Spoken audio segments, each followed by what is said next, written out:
Please get ready for part 2 of the passage. 5 seconds. Start. All bills passed by the Parliament can become laws only after receiving the assent of the President per Article 111. After a bill is presented to him, the President shall declare either that he assents to the bill or that he withholds his assent from it. As a third option, he can return a bill to Parliament if it is not a money bill for reconsideration. President may be of the view that a particular bill passed under the legislative powers of Parliament is violating the Constitution.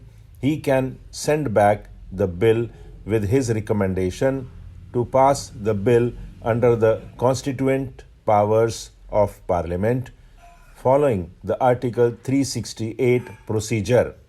When after reconsideration the bill is passed accordingly and presented to the President with or without amendments, the President cannot withhold his assent from it.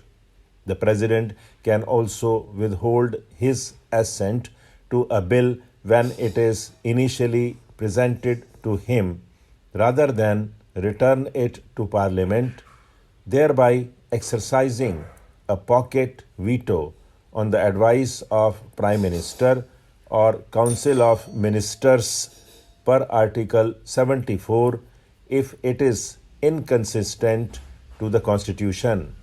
Article 143 gave power to the President to consult the Supreme Court about the constitutional validity of an issue. The President shall assent to constitutional amendment bills without power to withhold the bills per Article 368(2).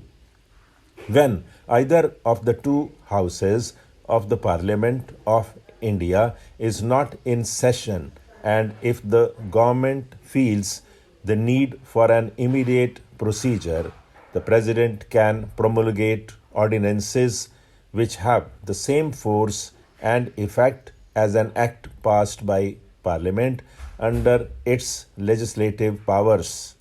These are in the nature of interim or temporary legislation, and their continuance is subject to parliamentary approval.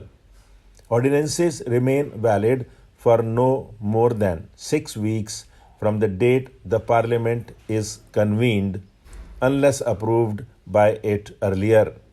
Under Article 123, the President, as the upholder of the Constitution, shall be satisfied that immediate action is mandatory as advised by the Union Cabinet, and he is confident that the government commands majority support in the Parliament needed for the passing of the ordinance into an act, and Parliament can be summoned to deliberate on the passing of the ordinance as soon as possible.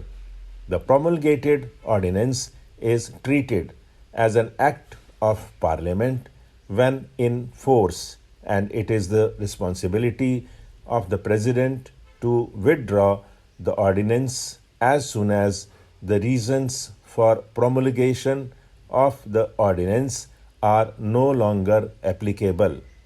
Bringing laws in the form of ordinances has become a routine matter by the government and President, but the provisions made in Article 123 are meant for mitigating unusual circumstances where immediate action is inevitable when the extant provisions of the law are inadequate.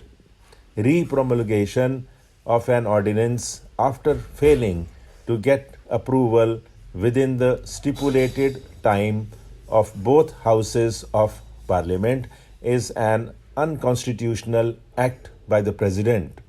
The President should incorporate any matter in an ordinance which violates the Constitution or requires an amendment to the Constitution.